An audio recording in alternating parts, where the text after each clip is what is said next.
मित्रांनो, पुन्हा एकदा तुमचं स्वागत आहे आपल्या 6 महिन्याच्या स्पोकन इंग्लिश कोर्स मध्ये, ज्या ठिकाणी आज आपण पाहणार आहोत कॅन या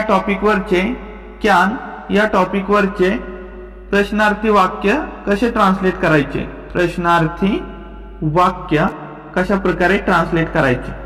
तर बघा मित्रांनो, मागच्या व्हिडिओमध्ये आपण कॅन या टॉपिक वरचे होकारार्थी वाक्य कसे ट्रान्सलेट करायचे हे व्यवस्थितपणे समजून घेतलंय।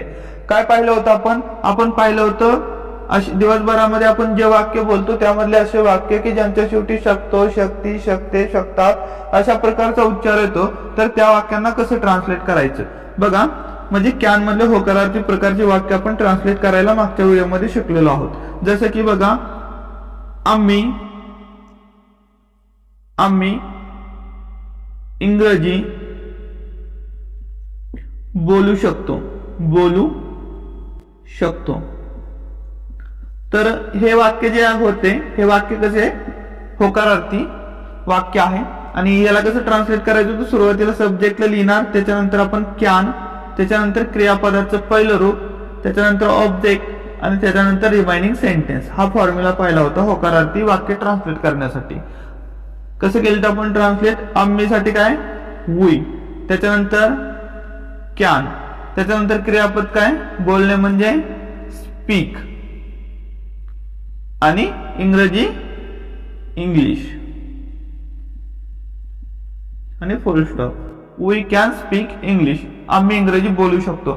तर हे वाक्य ट्रान्सलेट करायला आपण पाहिलं होतं मागच्या व्हिडिओमध्ये। आज आपण पाहणार आहोत की प्रश्नार्थी वाक्य कसे ट्रान्सलेट करायचे। आपण वाक्याचे 6 प्रकार पाहिले। कोणते कोणते 6 प्रकार? एक, होकारार्थी वाक्य म्हणजे कोणतंही वाक्य आपण 6 प्रकारे आधी बनवू शकतो आपल्या भाषेमध्ये। त्याच्यानंतर प्रश्नार्थी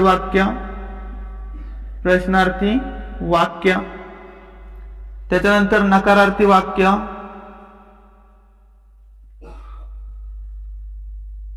त्याच्यानंतर नकारार्थी प्रश्नार्थी वाक्य,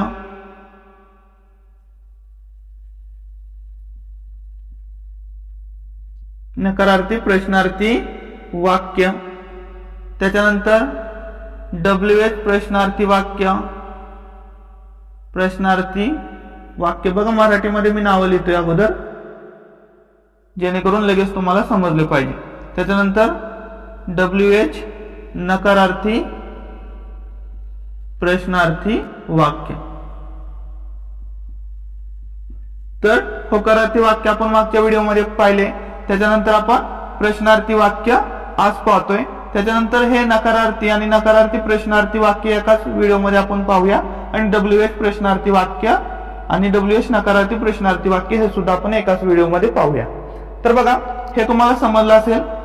इंग्लिश मध्ये जर तुम्हाला लक्षात ठेवायचं असलं तर बघा, ह्याला अफर्मेटिव्ह सेंटेन्स म्हणतात, याला इंटरोगेटिव्ह सेंटेन्स म्हणतात, याला negative sentence, negative interrogative sentence, WH interrogative sentence आणि WH निगेटिव्ह इंट्रोगेटिव्ह सेंटेन्स असं म्हटलं जातं।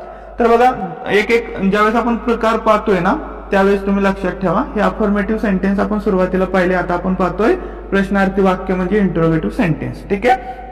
तर बघा, जे अफर्मेटिव्ह वाक्यासाठी जो फॉर्म्युला होता, ठीक आहे, तर त्यामधला कॅन फक्त सुरुवातीला आपण वापरणार। त्याच्या आधी बघा की मराठीमध्ये कसं बनतं हे वाक्य, आम्ही इंग्रजी बोलू शकतो। आता मराठीमध्ये कसं बनणार बघा, हे वाक्य, आम्ही इंग्रजी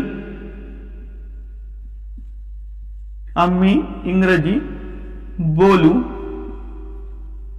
शकतो, आणि शेवटी का लागणार, शकतो का, आम्ही इंग्रजी बोलू शकतो का। होकारार्थी वाक्याला शेवटी का लागल्यानंतर प्रश्नार्थी वाक्य बनतं, ज्याचं उत्तर आपल्याला हो किंवा नाही अशा शब्दांमध्ये द्यावं लागतं। ठीक आहे। तर अशा प्रकारे बनलं। तर इंग्लिश मध्ये ट्रान्सलेट करताना सेम होकारार्थी वाक्य ट्रान्सलेट करण्यासाठी जो फॉर्म्युला आहे तोच, फक्त कॅन सुरुवातीला येणार। म्हणजे वाक्य कसं होणार बघा, फॉर्म्युला कसा होणार बघा, सुरुवातीला कॅन, त्याच्यानंतर सब्जेक्ट, त्याच्यानंतर क्रियापदाचं पहिलं रूप, त्याच्यानंतर ऑब्जेक्ट आणि त्याच्यानंतर रिमाइनिंग सेंटेन्स। ठीक आहे। आणि प्रश्नचिन्ह द्यायला विसरायचं नाही। तर बघा, या ठिकाणी काय येणार, सुरुवातीला कॅन, त्याच्यानंतर आम्ही म्हणजेच कॅन नंतर काय, आम्ही म्हणजेच वी, त्याच्यानंतर क्रियापद बोलणे म्हणजे स्पीक, आणि त्याच्यानंतर इंग्रजी म्हणजे इंग्लिश, आणि प्रश्नचिन्ह कॅन वी स्पीक इंग्लिश, आम्ही इंग्रजी बोलू शकतो का, अशा प्रकारे. हे तुम्हाला समजलं असेल. बघा आणखीन एक वाक्य घेऊया. राम कार चालवू शकतो का, शकतो का, आणि प्रश्नचिन्ह. राम कार चालवू शकतो का. सुरुवातीला काय येणार, कॅन. काय येणार, कॅन. कॅन. त्याच्यानंतर सब्जेक्ट राम, त्याच्यानंतर क्रियापद चालवणे म्हणजेच ड्राईव्ह, त्याच्यानंतर कार म्हणजे अ कार, आणि प्रश्नचिन्ह can Ram drive a car, अशा प्रकारे. ठीक आहे. तर हे दोन वाक्य तुम्हाला समजले असतील की कशा प्रकारे ट्रान्सलेट करायचे. सुरुवातीला हेल्पिंग वर्ब, त्याच्यानंतर सब्जेक्ट, त्याच्यानंतर क्रियापदाचं पहिलं रूप, त्याच्यानंतर ऑब्जेक्ट, आणि त्याच्यानंतर रिमाइनिंग सेंटेन्स. तर बघा रिमाइनिंग सेंटेन्स ह्याच्यामध्ये वाक्य आणखीन मोठं होत जातं. तर सुरुवातीला हे मोठं वाक्य घेणं थोडंसं तुम्हालाही समजणार नाही. आपण मोठे वाक्यांचा सराव पण आपण शेवटच्या लेक्चरमध्ये करून घेत चलूया.